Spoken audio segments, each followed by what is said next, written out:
Chapter 6: A Hero's Story. I think all fathers are their sons' first heroes. Some deserve it, some don't. My dad probably falls in the second category. Dad didn't earn that title, with his bricks and whiskey and girlfriends and such. But still, I looked up to him. All of us kids did. And no matter how absent he was in our lives or how many times he disappointed us, he remained a hero in our eyes. I know that hurt my mother. She did all the work, and he got all the glory. I'm what they call a romantic. I always have been. It's ingrained in me somewhere, part of my DNA. It's the filter I see the world through. My photographer buddy Brian would say that my mind's camera has a lens that adds a vignette to everything, always casting a blur on the edges and taking the focus away from the parts of my life that my mind doesn't want to see. That's pretty accurate. I'm like a modern-day Norman Rockwell painting, a painting of a painting that I'm painting. No matter how many layers deep you look into the frame, you see the same thing. It's not how the world actually is. It's a little bit better, a little bit kinder, and a little bit sweeter. I choose to see the world that way. I think at some point I must have had to work to make a conscious choice to see life that way. But then after a while, I didn't have to work at it any longer. Now it just happens naturally, and I really can't see life any other way. My father is part of that romantic vision. I have some black and white photos of him in the 1950s, standing beside Pontiacs and Oldsmobiles with large fins and girls with bouffant hairdos and names like Dolly and Beulah. His collar up and his black hair in a pompadour, like Brando or James Dean, only real. A member of our family, my dad. How could I not love a man like that? There were times with him that were good. Making the trip across the Missouri River Bridge for an ice cream cone or having breakfast at the Wagon Wheel Cafe. Playing baseball with him at Jackson Park and seeing him run to get on base. He ran like a man, full of joy and wonder, but still cool. Men were still men then.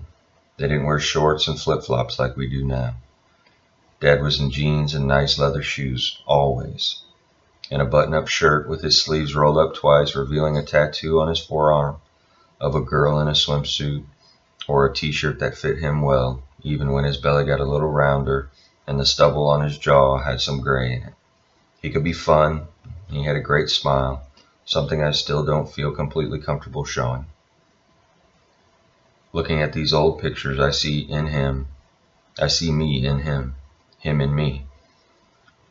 Where my eyes meet the bridge of my nose, the same profile, the same brown eyes, and our passions are the same. Country music, songs that tell stories, old cars. And there are probably other things, deeper things. My past lines up with his. He was a bit of a rounder, and I was too, searching for love or acceptance or validation in someone else.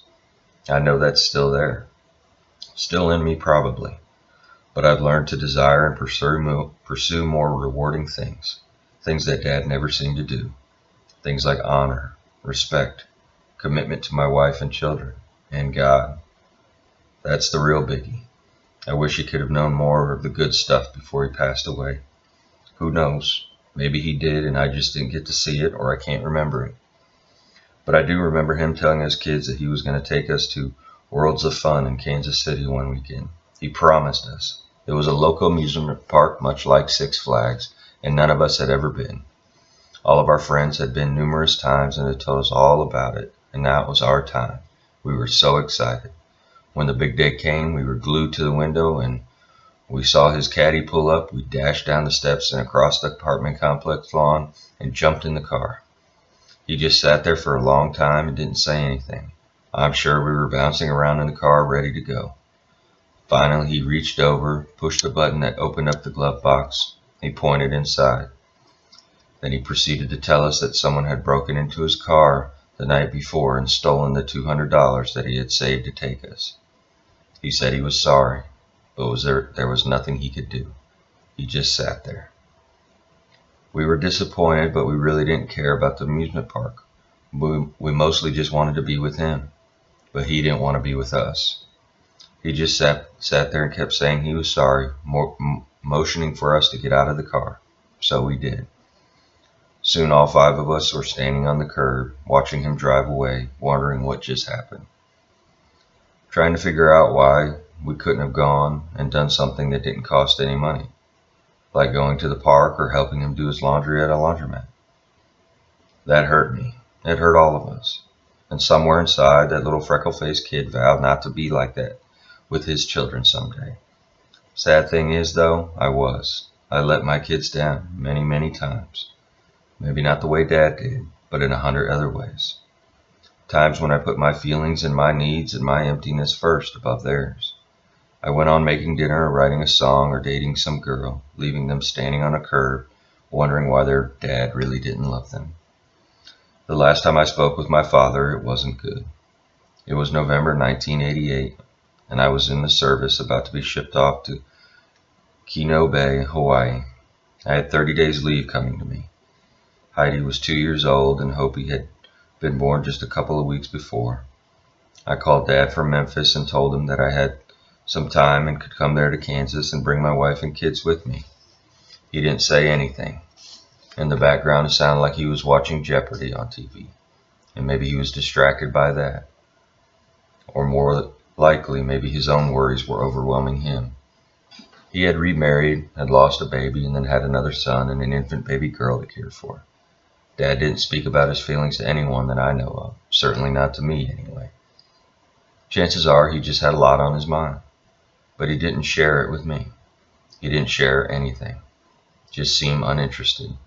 And so, for the umpteenth time, I hung up the telephone and said to myself, I'm not ever calling or going to see that bastard again, and that was that. A few days later, my little family and I were in our car on our way east with no big plans other than not heading west to see my dad. By the time I stopped at some friend's house in Jacksonville, Florida, the phone was ringing. It was my mother, telling me that my dad had suffered a heart attack and died. I couldn't believe it. No one close to me had ever died. Yes, my father had died, but no one close to me. A day or two later, my sisters and I headed west after all. We went to his funeral. We saw him there lying in the casket. It was kind of surreal for me. I had seen him a year or two, and for the girls it had been even longer. I was 23 years old and had never been to a funeral, and I didn't know what took place at funerals or what was going on. I didn't know how to act. Was I supposed to cry or be strong? Was I supposed to touch his hand or kiss his cheek when the line I was in left me standing over his plastic-looking hands and face? I wasn't sure what to do, so I didn't do anything. I just observed. I can honestly say that I didn't cry over my dad dying. I don't know why. I guess it's hard to cry over the loss of something that you never really had. I've cried some tears over him in the nearly 30 years since then. Mostly over what could have been, not what was. The truth of knowing he never got to see me realize his dream of playing the Opry, and that my girls never got to know their grandfather and never will. That my wife Joey never got to meet him, and even more, he never got to meet her and see what a lucky man his son was. I remember the drive in the long Cadillac out of the cemetery on the hill where he's buried, and looking down at his grave and thinking, I'm going to make you proud someday. And something inside me reaching down and picking up the dream that he'd had for so long and carrying it back to Florida with me, determined to make his dream, my dream, come true, one way or the other. I remember that feeling. But the truth is, his dream had already been passed on to me at an early age. I can remember riding in the passenger seat of his Electra 225, crossing over the railroad tracks in downtown Atchison, and him telling me about a new song that came on 61 Country on his AM radio. The song was Farewell Party by Gene Watson, and Dad wanted me to hear it, to hear the singer's voice, the words, and the steel guitar solo. And it wasn't enough for me to just listen. He pulled that Buick over to the side of the road, put it in park, and we sat there for the entire 3 minutes as the song played. He pulled over so I wouldn't be distracted and could hear every note, line, and nuance. Although I was only about 8 years old at the time, I knew that song was a big deal to him, that music was a big deal to him, enough to sit on the shoulder of the road listening with his little boy as the other cars and fathers and songs rolled on by.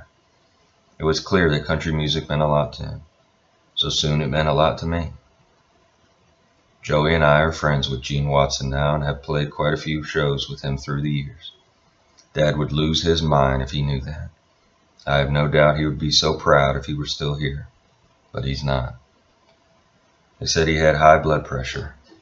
After he passed, his new wife Linda found some pills that I guess he'd been taking and didn't tell anyone about. But that morning in the fall of 1988, the pressure and the stress of life was just too much. While standing at the counter making a pot of coffee at 4 a.m., his usual routine before he drove the 60 miles to work in Kansas City, he had fallen on the floor and died.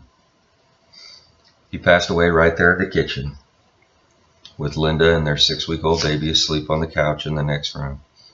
She heard him fall and gasp for air, and she called 911. By the time the ambulance came, Dad was already gone. My sisters and I spent a few days in Kansas after his funeral. We rented a car and drove around Atchison, looking at some of the houses we'd lived in and the streets we rode our bikes. Then we made the 22-mile trip up to our real home, just on the other side of Highland. Down an unmarked gravel road stood the old farmhouse we had all loved so much. The roof was falling in, and the weeds were waist high around the porches, but we had to see it. Had to go back and get one more glimpse of the place where the world was right and Dad was not only living, but was living with us. That house is long gone now. It's just cornfields. There's no sign that anyone had ever lived there, but we did. And probably quite a few families before us did too. I wonder if they made trips back with their families through the years like we did. My kids know that old place well. I showed them the tree that the dog climbed and the room upstairs where my brothers and I slept with no heat. We even carried a wooden post and a broken end table back to the car with us one time. That end table sits beside my recliner in the living room of our farmhouse, and the post is holding up the drink stand at Marcy Joe's, the family restaurant down the street, named after my sister and my wife. Those things are part of the fabric of our lives now, reminders of a moment in time that we loved and how quickly it can all be gone. My father loved me, I know he did. When I was in my late teens, I sometimes would make trips to see him when he stayed at the Little Truckers Motel in East Kansas City. It would be just him and me, and he loved me so much. I could feel it in his strong hug and hear it in the way he said the word son. He didn't have to say it, but he did. He liked saying it. He always told us he loved us, but saying it was easy. I wanted to see it, and that was something he wasn't good at. But none of that makes him any less of a hero to me. Like my mother, he was doing the very best he could with the tools and the pain and the scars he had. I know that, and I'm not angry with him. I miss him, and I wish I knew him. Wish I really knew him. Thankfully, I can still see him from time to time. He shows up in the mirror while I'm shaving, in the way I talk with my hands, or in a dozen other parts of me. I am him. I am him, learning to be more. Hoping to be a hero to my children too. Hoping that when my time is done, I might have earned that role. Not by just telling them I love them, but by showing it too.